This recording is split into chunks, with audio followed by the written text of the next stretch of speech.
हाँ जी, last class का homework किसी ने नहीं किया हो आप में से कोई ऐसा? अपनी से तो मेरी बात हो गई अभी। शगुन, तेरी तबीयत कैसी है अब? सर अभी ठीक नहीं है। क्या हो गया? सर अभी भी स्टमक इन्फेक्शन है। अच्छा, तो तूने टेस्ट भी देना है भाई, कैसे करना है? तू आगे डेफर करने को बोल रही है मुझे, वो फिर ऐसे तो डेफर ही होता चला जाएगा। और इसीलिए मैंने पूछा था कि कब देना है, क्योंकि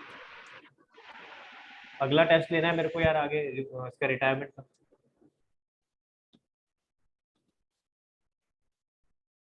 सर फ्राइडे को पक्का दे दूँ। फ्राइडे को रिटायरमेंट का टेस्ट भी लेना है मुझे आप लोगों का। सर वो दे दूँगी। सब कुछ दे देगी तू? हाँ हाँ सर, वो भी दे दूंगी, ये भी दे दूंगी। है, सब कुछ कर दूंगी मैं, चिंता मत करो आप। ऐसे नहीं होता बेटा। चलो मैं बताता हूँ आपको क्या करना है। आप रिटायरमेंट को भी तो साथ साथ तैयार करते हुए चलो, बाकी ये मत कहना फिर बाद में कि रिटायरमेंट का तैयारी नहीं है मेरी। ठीक है ना?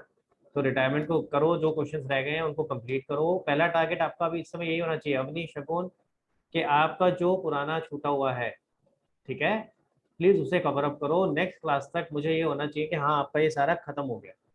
समझ आ रही है मेरी बात? क्लियर है सबको? हाँ जी। प्रथम तेरा क्या क्या क्या रह गया भाई? हैंड्स हैंड्स अप किया, फिर उसका डाउन कर लिया, क्या हो गया?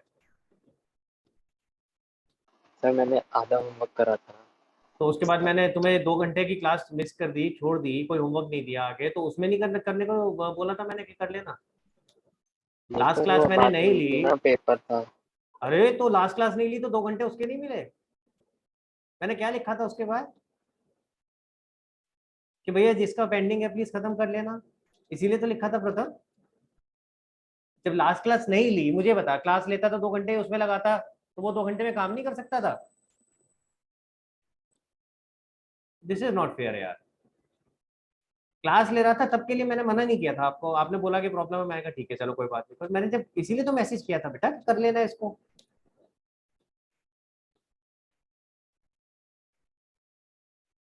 ऐसे मत किया कर मेरे भाई। प्रथम, तो वो 2 घंटे भी तूने और जगह लगा दिए है ना, गलत बात है। हाँ जी, बाकी लोग चलो पहले जल्दी से पहले एक बार डिस्कस कर लेते हैं आप लोगों के साथ जो होमवर्क दिया था, ठीक है?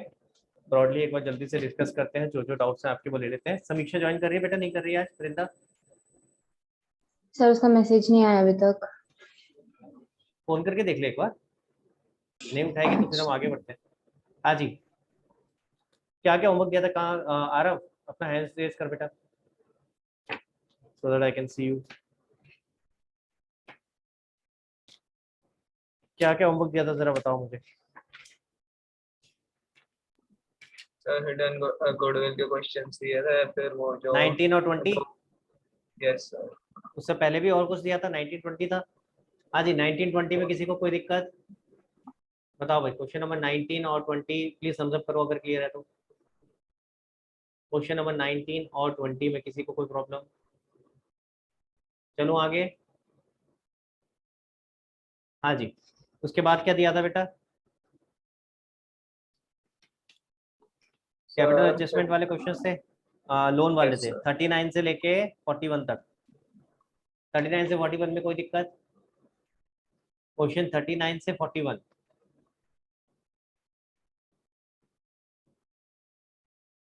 आरब तेरे हो गए 39 से 41? सर मुझे 41 डाउट है। ओके, और वृंदा? सर सेम 41 डाउट है। ओके, और प्रत्युष? सर 41। सबका 41 ही डाउट है? 41 देखते हैं भाई अभी ऐसा क्या है इसके अंदर। और बाकी तनीषा, परीशा, 41 41? प्रथम, यस सर, 40। क्या दिक्कत है भाई 41 में? तूने 41 किया है आरव? शुरुआत करिए, ट्राई किया है? कहाँ पे है? सर लैंग्वेज ही नहीं समझ आई क्वेश्चन की। तो यार पूछ लेता ना यार, ऐसी चीजों के लिए क्यों छोड़ते हो बात के लिए? मैंने आपको क्या बोला है? क्वेश्चन करा हुआ होना चाहिए, चाहे गलत करा हुआ हो।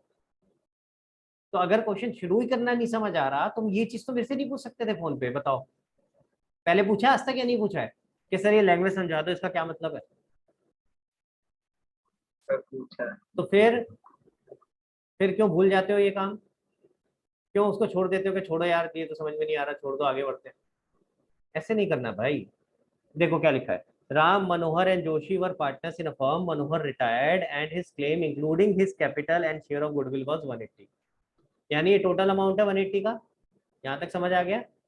जो उसको हमें पे करना है। There was an unrecorded furniture estimated at 9,000, half of which was given for an unrecorded liability of 18,000 in settlement of claim of 9,000, and remaining half was taken by Manohar at a discount of 10% in part satisfaction of his claim. Balance of Manohar's claim was discharged by bank draft, pass necessary journal entries to record the above transaction. कौन समझाएगा? पहले तो मुझे बताओ, आप में से कौन समझाएगा? किसको समझ में आया? लैंग्वेज बताओ भाई, लैंग्वेज कौन समझाएगा? जिसको लैंग्वेज समझ में आई है, कौन ट्राई करना चाहता है भाई? ट्राई तो करो। बहुत लंबी लाइन लिख दी है इसलिए आपको कंफ्यूजन हो रहा है, और कुछ नहीं है उसके अंदर। नोबडी, कोई ट्राई नहीं करना चाहेगा। अरे भाई ट्राई तो करो, गलत होगा हो जाएगा, कोई बात नहीं, लेट्स सी। ट्राई करोगे तभी पता चलेगा ना कि कैसे करते हैं, कि आप कहाँ समझने में गलती कर रहे हो। आरव क्या समझ आ रहा है तेरे से पूछते हैं। हाँ जी बताओ, रहो शुरू करो, कन्वर्ट करना उसको हिंदी, इंग्लिश से हिंदी में। बताओ क्या लिखा है। सर अनरिकॉर्डेड फर्नीचर था 9,000। सबसे पहले शुरुआत से चलते हैं, क्वेश्चन 41 शुरू से चलो। सबसे पहले क्या बोला है? कौन है रिटायर कर रहा है? मनोहर। मनोहर। मनोहर का कैपिटल प्लस गुडविल दे रखा है अपने को। Are you with me on this? 1,80,000। यहाँ तक क्लियर है? गुडविल की एडजस्टमेंट ऑलरेडी हो चुकी है, उसकी एंट्री ऑलरेडी पास हो चुकी है, और उसको करने के बाद जो मनोहर का कैपिटल आया है वो 180। यहाँ तक क्लियर है? अब आगे वाली लाइन को पढ़ के बताओ क्या लिखा है।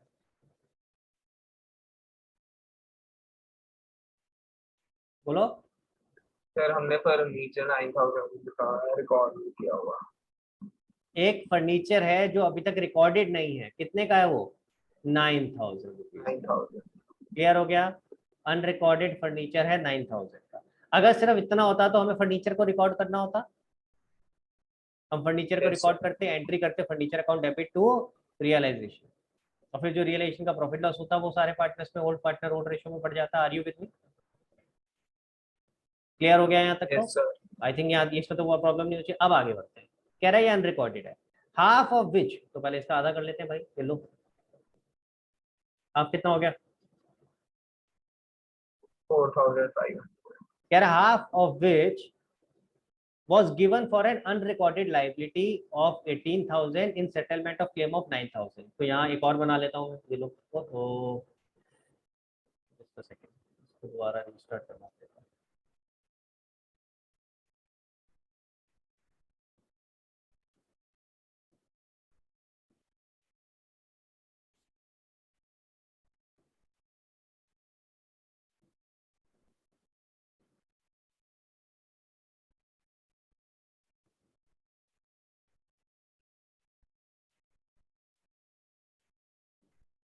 हाँ जी देखो, अनरिकॉर्डेड फर्नीचर टोटल 9,000 का था, ठीक है, आधा हो गया उसका 4,500, और कॉरस्पॉन्डिंगली हमें एक और बता रखा अनरिकॉर्डेड लाइबिलिटी, तो इसको भी नोट कर लेते हैं। अनरिकॉर्डेड लाइबिलिटी कितने की है बेटा? 18,000। ठीक है, क्लियर हो गया है? यहाँ तक तो क्लियर है। टोटल 18,000 की एक लाइबिलिटी है। कह रहा है ये जो आधा है, मैं आधा इधर भी लिख लेता हूँ, आधा जो 4,500 रुपए का हमारा फर्नीचर है, ये हमने उस अनरिकॉर्डेड लाइबिलिटी के साथ एडजस्ट कर दिया, पर कितने के सेटलमेंट में? 9,000 के सेटलमेंट। यानी यहाँ पे मैं आधा ले लेता हूँ, यहाँ भी 9,000 हो गया ना। हाफ या हाफ नहीं वर्ड लिखता, हाफ क्वेश्चन में नहीं लिखा, तो सीधा ही लिखते हैं। ₹9,000 की जो हमारी लाइबिलिटी है, इसके साथ ये नॉक ऑफ हो गया। ये देखो समझ में आता है कि नहीं? पहले यहाँ तक बताओ, किसी को कोई प्रॉब्लम? टोटल 9,000 का फर्नीचर था, जिसमें से आधा फर्नीचर हमने दे दिया हमारी अनरिकॉर्डेड लाइबिलिटी को, और उसने एग्री कर लिया कि ये जो आधा फर्नीचर है ये इसके अगेंस्ट में 9,000 की लाइबिलिटी सेटल करने के लिए तैयार हो। यहाँ तक सबको क्लियर है? ठीक है, अब आगे बढ़ते हैं। And remaining half was taken by Manohar. तो ये रिमेनिंग हाफ जो था ये कौन ले गया? मनोहर। ठीक है, at a discount of 10% in part settlement of his claim. तो ये कितने पे ले गया? 4,500 का डिस्काउंट हो गया, माइनस डिस्काउंट कितना था? 10%, यानी 450 रुपये माइनस कर दो, तो यानी ये ले गया 550, 3,550। Are you with me? Sir 4050 minus अच्छा सॉरी सॉरी सॉरी, 4050, मैं क्या कर रहा हूँ यार, ओहो माय मिस्टेक, 4050। क्लियर हुआ? यहाँ तक समझ आता है? चल सकता हूँ आगे? और ये जो बाकी की 9,000 बच गया, इसका क्या करेंगे भैया? ये हमें लाइबिलिटी रिकॉर्ड करनी पड़ेगी।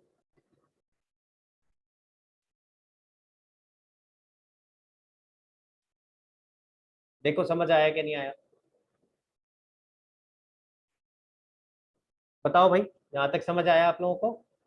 पहले अब क्वेश्चन देखो, क्वेश्चन समझ आया कि नहीं आया? अगर क्वेश्चन समझ आया तो प्लीज थम्स अप करो, अगर नहीं आया हैंड रेस करो। जिसको क्वेश्चन समझ नहीं आया, कैसे करना भी आगे और बता रहा हूँ। यहाँ तक जो अभी मैंने बनाया है, क्या ये समझ आया कि नहीं आया? जिसको समझ नहीं आया प्लीज हैंड रेस करो।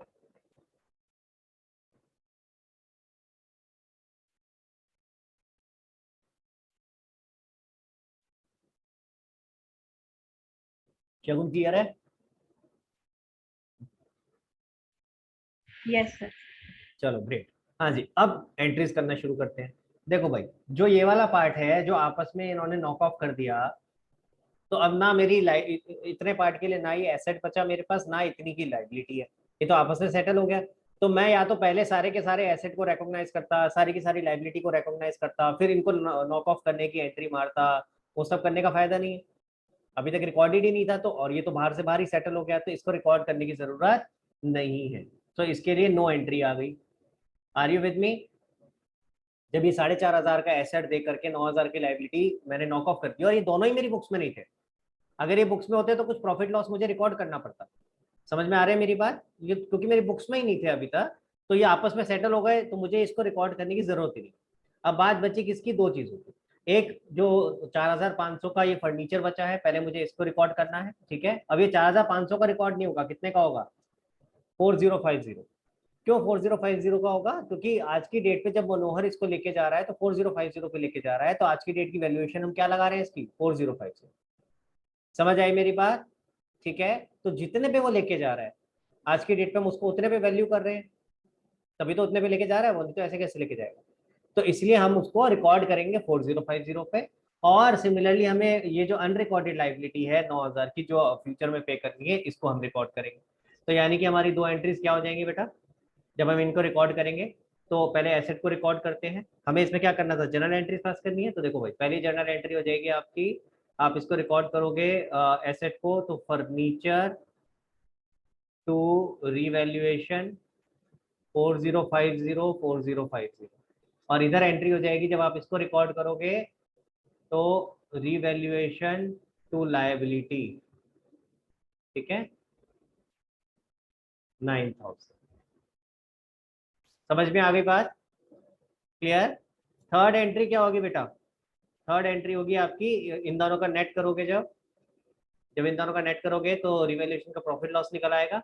एक जगह डेबिट हो रहा था, एक जगह क्रेडिट हो रहा था। आपको आता ना याद करना, डेबिट Yes. क्रेडिट। तो रिवैल्यूएशन डेबिट कितने पे हुआ? 9,000 पे। क्रेडिट हुआ 4,050 पे। ठीक है, कौन सी साइड ज्यादा है? डेबिट साइड ज्यादा है। तो यहाँ आ जाएगा, कितना बचा भाई? 4950। 4 चल जा भाई, 4। ठीक है, ये आपका रिवैल्यूएशन का लॉस हो गया, जिसको आप डिस्ट्रीब्यूट करोगे। तो एंट्री क्या होगी? रिवैल्यूएशन को क्रेडिट करना है, तो पार्टनर्स डेबिट हो जाएंगे। तो राम, मनोहर और जोशी, ये तीनों डेबिट हो जाएंगे और रिवैल्यूएशन क्रेडिट हो जाएगा। ये समझ आ रहा है एंट्री कैसे बनी? ठीक है, जो भी प्रॉफिट लॉस था वो आपने डिस्ट्रीब्यूट कर दिया। हाँ जी, क्या हो जाएगा? 4950। और क्या रेशो दे रखे हैं इनकी? जल्दी बताओ। सर 1:1:1 होती है क्योंकि दे नहीं रखी है तो इसलिए इक्वल रेशियो हो जाएगी 4950 डिवाइडेड बाय 3, तो ये आ जाएगा 1650 1650 1650। रिवैल्यूएशन की सारी एंट्री समझ में आ गई कैसे करनी है? हाँ वृंदा। सर ये जो फर्नीचर था जो मनोहर लेकर जा रहा है, तो हम रिवैल्यूएशन में क्यों लेकर जाएंगे जब मोहन को पहले लेकर रिकॉर्ड तो कर मनोहर लें। को लेकर जा रहा है? 2 एंट्रीज कर रहा हूँ मैं अलग अलग। मनोहर को ले जाने वाली एंट्री अभी करूंगा, मैंने करी नहीं है। आप कंबाइन करके करोगे तो एक एंट्री होगी, बट पहले आप उसको रिकॉर्ड तो करो अपनी बुक्स में, तभी तो किसी और को दोगे, ठीक है ना?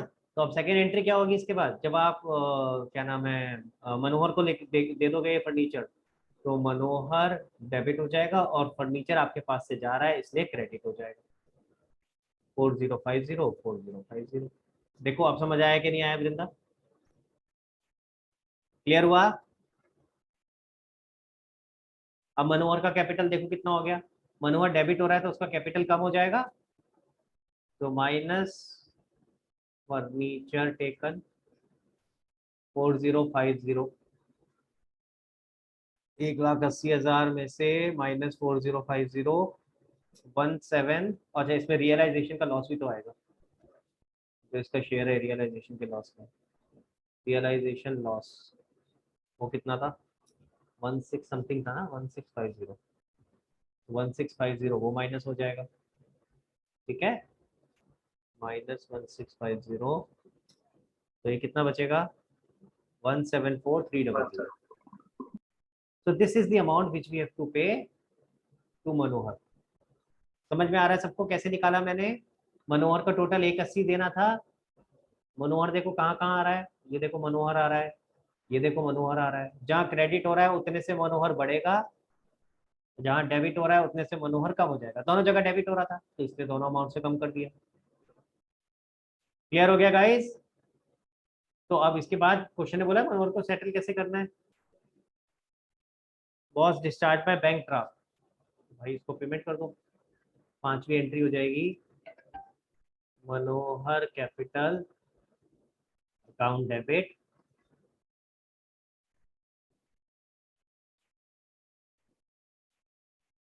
To bank 174,300। आया देखो समझ में? चेक करो बेटा, कोई कोई प्रॉब्लम है तो बताओ। सबको क्लियर है? कुछ नहीं था देखो क्वेश्चन में, अगर आप थोड़ा सा उसको लैंग्वेज को ब्रेक करके पढ़ोगे तो समझ आएगा। वो एक लाइन बहुत लंबी हो गई ना इसलिए कंफ्यूज हो रहे हो आप, तो उसने सारा कुछ एक ही लाइन में क्लब कर दिया। इतने की अनरिकॉर्डेड लाइबिलिटी, इतने का अनरिकॉर्डेड एसेट, इतने का एसेट, इतने की लाइबिलिटी के साथ सेटअप हो रहा है। और ये देख रहे हो, इसको मैं पहाड़ बुलाता हूँ। बचपन में बनाया होगा कभी, ऐसे पहाड़ में से ऐसे सूरज निकलता था ना, ऐसे ऐसे ऐसे सूरज बनाते थे। बनाया कभी? नदी भी बनाते थे इसके नीचे से। एक ही ड्राइंग आती है मुझे, बस यही बनाता हूँ मैं। तो ये जो पहाड़ बना रहे हैं ना, इसको मैं बुलाता हूँ पहाड़, ठीक है? ये जो हम ऐसे बाइफरकेशन दिखा रहे हैं, ये आगे भी डिसोल्यूशन में बहुत आने वाला है। जो ये चीज अभी आप देख रहे हो, तो ये सीखनी है बेटा कैसे करना है, कि कैसे इसको बनाना है, किस तरीके से बाइफरकेट करके दिखाना है। डिसोल्यूशन में अभी बहुत आएगा, अगला चैप्टर जो आगे करेंगे ना डिसोल्यूशन, उसमें आएगा बहुत। क्लियर है गाइस?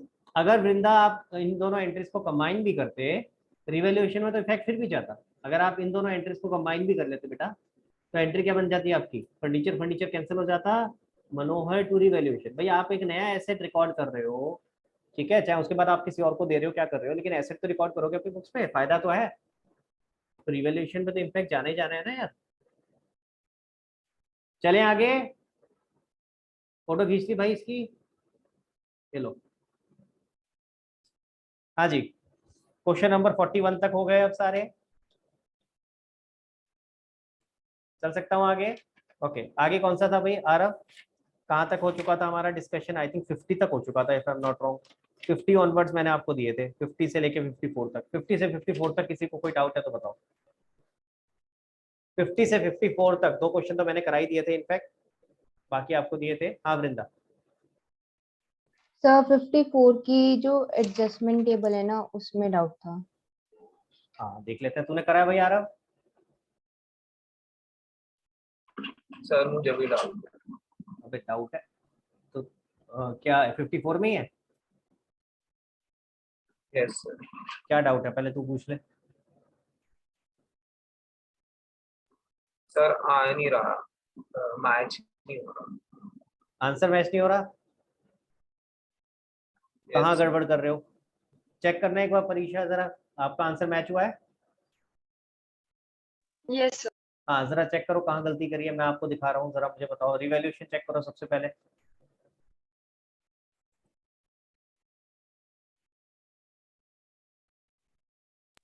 यही गलत है रिवैल्यूएशन। गलत है, क्या गड़बड़ करी है? वृंदा आप भी चेक करो साथ साथ। ये शायद क्वेश्चन क्रेडिटर्स डिफरेंट है। 2000 होंगे। क्वेश्चन सर डिफरेंट ये है। दूसरा क्वेश्चन है। भाई 54 ही तो है, कौन सा क्वेश्चन है ये? 54 लिखा है इसके ऊपर तो। ये 3 है 4 है? 53 है ये। हे भगवान, ये लो सॉरी, अब चेक करो।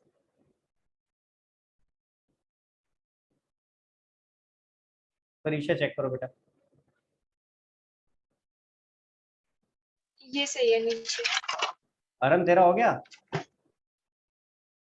सर मेरा आखिरी में वो कैपिटल अकाउंट पे डिफरेंस मतलब मैच नहीं हो तो रहा है। हैंड रेस करके रखना बेटा, ये तो ना भाई पूछ रहे तो हो गया काम मेरा। दोनों हैंड रेस करा करो ताकि पता चले मुझे किस किस कितने बच्चों की प्रॉब्लम है, ठीक है?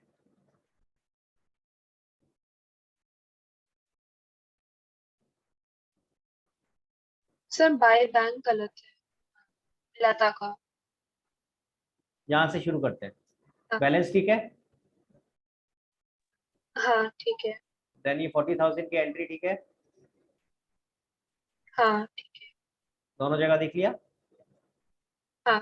प्रॉफिट एंड लॉस को डिस्ट्रीब्यूट किया, ये ठीक है। रिवैल्यूएशन ठीक है, यहाँ तक सारा ठीक है। तो इसका हाँ, मतलब कैपिटल सही है। एडजस्टमेंट की टेबल में प्रॉब्लम है, राइट? चलो तो यहाँ से समझना शुरू करते हैं। देखो भाई क्वेश्चन क्या कहता है, क्या एडजस्टमेंट करनी है, मैंने तो क्वेश्चन भी नहीं पढ़ा, देख लेते हैं। The amount to be paid to Asha, Asha retire हो रही है, तो इसको हाईलाइट कर देता हूँ मैं। By Deepa and Lata in such a way that their capital are proportional to their profit sharing ratio and leave a balance of 15,000 in the bank. Bank में है कितना? 40,000 रुपए। और बैंक से अभी और कोई एंट्री हुई है क्या? कुछ और हुआ है क्या, बताओ जरा परीक्षा? कोई और बैंक से पैसे आए या गए हैं क्या? नहीं सर। तो 40 में से 15 माइनस कर दो, यानी 25 यूज कर सकते हैं, यही अच्छा है? वो भी है, क्रेडिटर्स को 8000 गए। हाँ क्रेडिटर्स को 8000। यही तो पे पूछ रहा हूँ, तो उनको भी पे करा है ना फिर, क्रेडिटर्स को पे करा है या नहीं करा है? कर आपने पे करा है आ रहा हूँ क्रेडिटर्स को 8,000 रुपए? Yes, sir. तेरी बैलेंस शीट कहाँ है? बैलेंस शीट नहीं बना। अच्छा तो बनाई नहीं है, तो कहाँ पे करा है तूने, कहाँ दिखाया पे करा हुआ?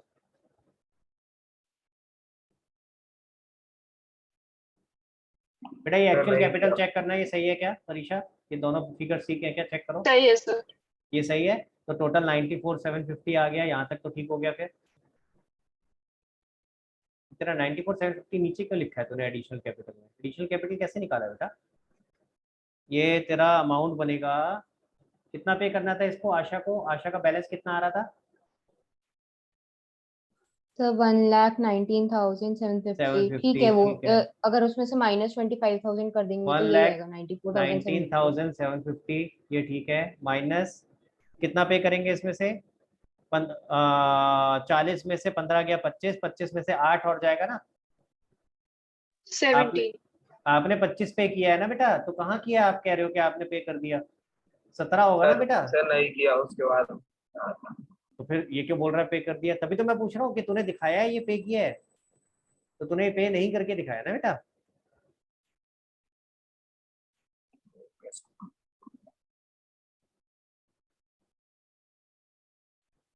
अब करके देखो, अब हो जाएगा। वृंदा आपने भी नहीं किया था ये 17,000 पे? यस सर, मैंने 8,000 नहीं करा था। कितना अमाउंट आ रहा है जरा ये माइनस करके बताओ। This should be 1,02,750। 102,750।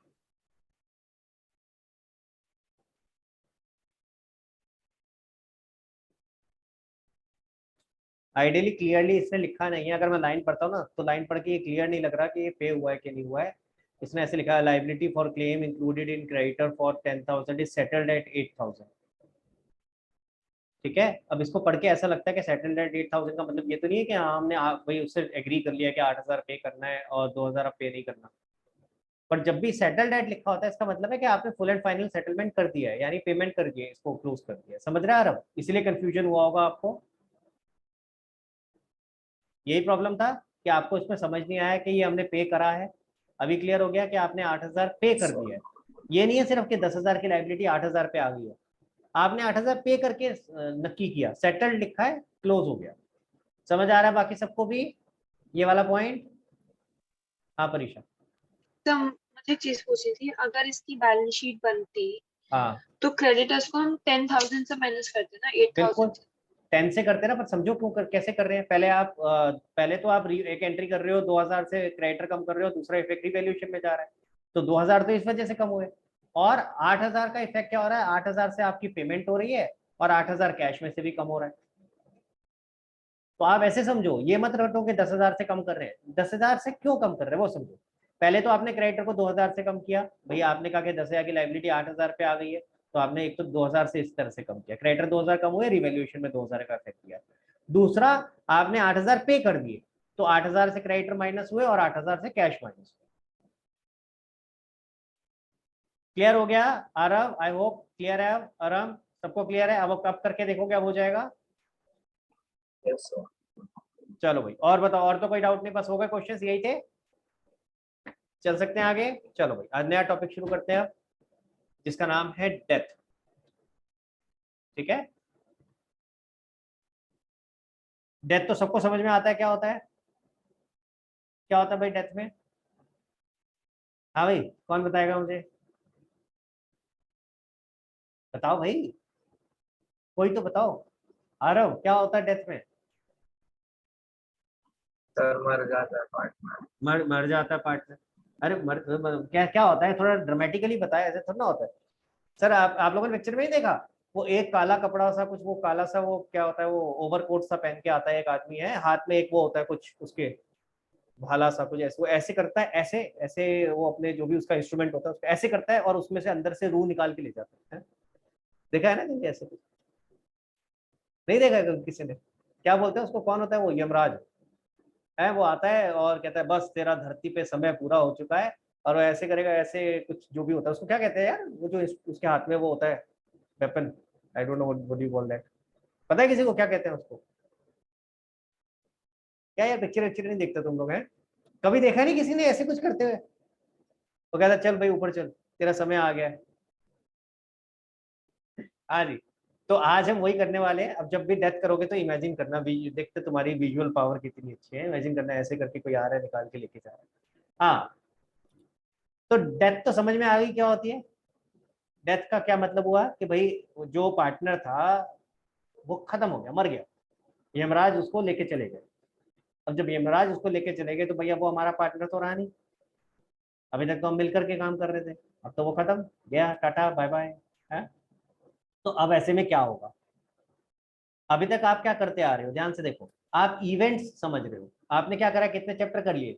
शुरू से थोड़ा सा रिकॉल करते हैं। सबसे पहला चैप्टर किया था फंडामेंटल। फंडामेंटल में बेसिक्स सीखे थे कि जो आपका सोल प्रोप्राइटरशिप है और जो पार्टनरशिप है उसमें क्या फर्क है, पार्टनरशिप में क्या एक्स्ट्रा अकाउंटिंग आती है, वो सीख लिया, खत्म, पार्टनरशिप वहीं खत्म। जो basic day to day partnership है वो तो फंडामेंटल चैप्टर में ही खत्म। उसके बाद तो आप स्पेशल इवेंट देख रहे हो, स्पेशल इवेंट। ठीक है, अगर ये इवेंट होगा तो ऐसे केस में हमें अकाउंटिंग और एक्स्ट्रा क्या करनी है।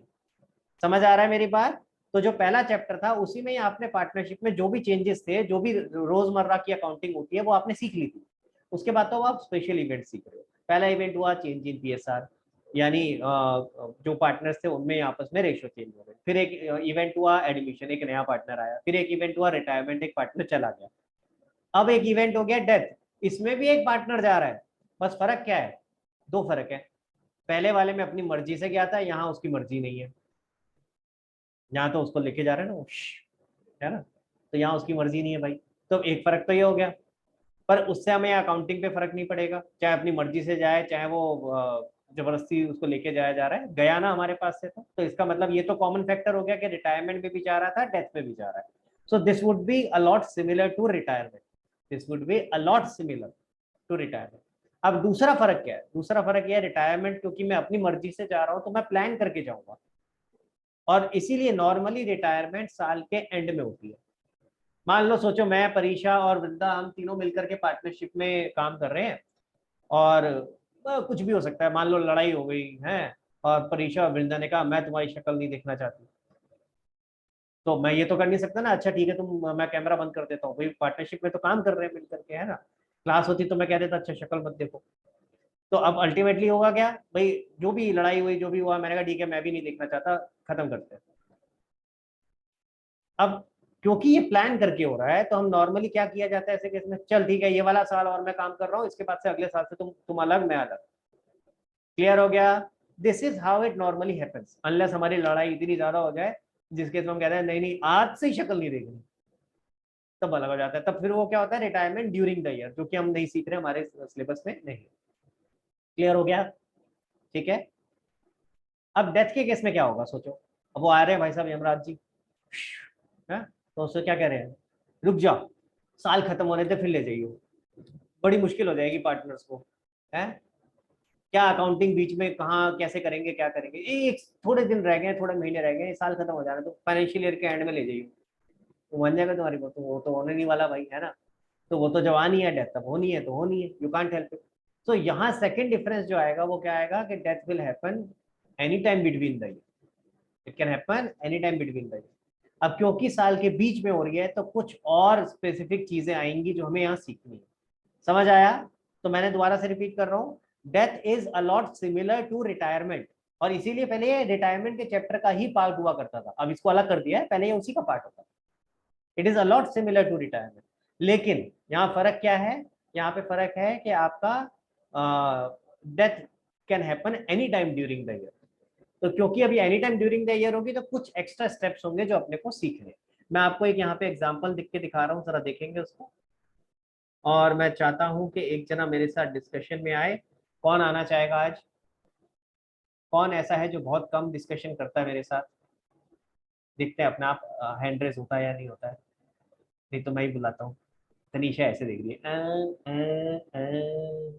है तनीषा, मैं हैंड रेस करूँ नहीं करूँ, कर ले, आजा चला तेरे साथ करते हैं, कर लिया अगर कभी कभी डिस्कशन। हाँ जी, देखो भाई मान लेते हैं 3 पार्टनर हैं, x:y:z, 3:2:1, ठीक है। तो 3 पार्टनर्स थे, z डाइड, और मैं एग्जांपल ले रहा हूँ कब मर गया वो, 30 जून 2019 को, ठीक है। मैंने जानबूझ करके 30 जून लिया है, 29 जून या 4 जून नहीं लिया है, बीच की डेट नहीं ली है, नहीं तो नंबर ऑफ डेज में घुसना पड़ जाता हमें, और आपके एग्जाम में भी इतना डिटेल, इतना वो नहीं आएगा कि आपको नंबर ऑफ डेज में जाना पड़े, ठीक है। तो इसीलिए नॉर्मली जो डेट आएगी वो या तो एंड ऑफ द मंथ होगी या बिगिनिंग ऑफ द मंथ होगी। क्लियर हो गया? ठीक है, जरा समझते हैं इसको, देखते हैं कौन सा फाइनेंशियल ईयर है तनीषा जिसके अंदर ये फॉल कर रहा है। सर 1 अप्रैल 2019 to 31 मार्च 2020। बहुत बढ़िया, ये तो आई थिंक सबको समझ में आना चाहिए। 30/6/2019 किसके बीच में पड़ेगा? 1 अप्रैल 2019 से लेके 31 मार्च 2020, इसके बीच में आएगा। लो भाई यहाँ पे बना लेते हैं, let's assume this is the date 30 June 2019, ठीक है। यहाँ तक क्लियर हुआ गाइस? सबको क्लियर है? किसी को कोई डाउट? जो यहाँ तक का है 1 अप्रैल 2019 तक का, ये तो आप ऑलरेडी सारा सेटल कर चुके हो भाई। जो भी आपका 1 अप्रैल जब क्लोज हुए होंगे अकाउंट्स 1 अप्रैल 2019 से पहले, यानी 31 मार्च 2019 को, 31 मार्च 2019 को जब अकाउंट्स क्लोज हुए, जो जिसका प्रॉफिट बनता था वो सारा डिस्ट्रीब्यूट हो गया। यहाँ तक का तो सब कुछ हो चुका है, जो इंटरेस्ट ऑन कैपिटल था, सैलरी थी, जो भी कुछ मिलना था वो सब कुछ मिल चुका होगा। आ रही मेरी बात समझ में? क्लियर है? मिल चुका होगा इन द सेंस कि उसकी एंट्रीज पास हो चुकी होंगी, कैश में चाहे नहीं मिला, आपके अकाउंट में क्रेडिट हो गया होगा, जैसे हम करते हैं हमेशा, है ना। समझ आ गया सबको? तो यहाँ तक का तो सारी आपके एंट्री सब कुछ हो चुका है। अब हो क्या रहा है, ये जो पीरियड है ध्यान से देखेंगे, 1 अप्रैल से लेकर के 30 जून तक का, ठीक है। अब 30 जून तक जेड ने काम किया, तो 30 जून तक का जो भी उसका जेड का एज पर एग्रीमेंट जो भी चीजें मिलनी चाहिए थी वो मांगेगा कि भाई 30 जून तक की मुझे वो सारी चीजें दो। फॉर एग्जाम्पल अगर इंटरेस्ट ऑन कैपिटल मिलना चाहिए तो वो कहेगा मुझे इंटरेस्ट दो। अब वो खुद तो बोलेगा नहीं यार, उसके लीगल हायर बोलेंगे, उसकी वो थोड़ी ना आएगा बोलने के लिए, पर कोई तो बोलेगा उसके बिहाफ पे। ठीक है, ये थोड़ी ना वो मर गया